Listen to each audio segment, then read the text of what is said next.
Hey,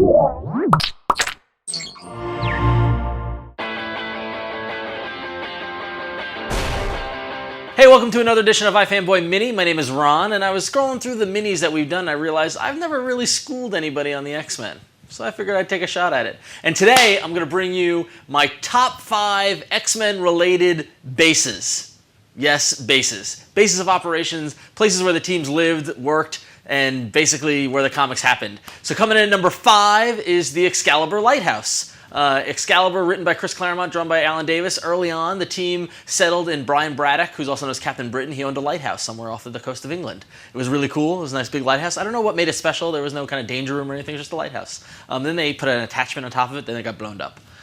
Which is a theme throughout all these bases. Coming in at number 4 is when the X-Men lived in the Australian Outback. A big theme in the X-Men bases in the 80s was apparently they'd take over a base after they defeated another evil team. So this base in Australia came when they fought the Reavers, which was led by Donald Pierce, former member of the Hellfire Club. They went to Australia, beat the Reavers, and they said, oh, we're going to settle down here. And I like this base because they had a little meeting room, and they had chairs with their logos on the chairs, like in a vain attempt to copy the Justice League, which is kind of pathetic.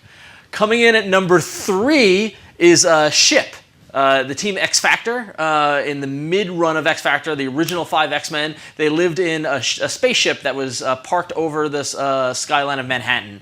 This ship was formerly owned by Apocalypse, and after they defeated Apocalypse, they took it over. See, I told you it's a theme. And it was actually originally created by the Celestials. And it was really cool because they were right above Manhattan, and it had a good urban kind of feel to it. It was kind of cool.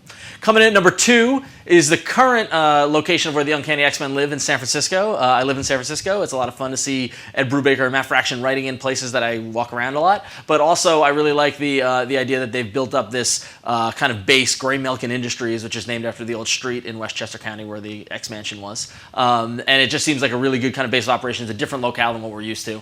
And finally, the number one base in X-Men history that I'm a big fan of is the one that you would guess, the X-Mansion in Westchester County in New York on Gray Melkin Lane. But specifically, I like the X-Mansion that occurred after it was destroyed in Uncanny X-Men number 153 by the Sidri. They rebuilt it, and that mansion existed until Uncanny X-Men number, I want to say 243, when it was destroyed by Mr. Sinister during the Inferno crossover. That's the mansion that I know and love, the kind of 3-tiered, the 3-sections mansion. They built the sub-basement underneath of it that after Inferno existed and carried on through the Jim Lee years, stuff like that. That's the mansion I know and love, not this Joss Whedon, Grant Morrison kind of redesigned one with the dome and the statue and stuff like that. I'm not a fan of that mansion.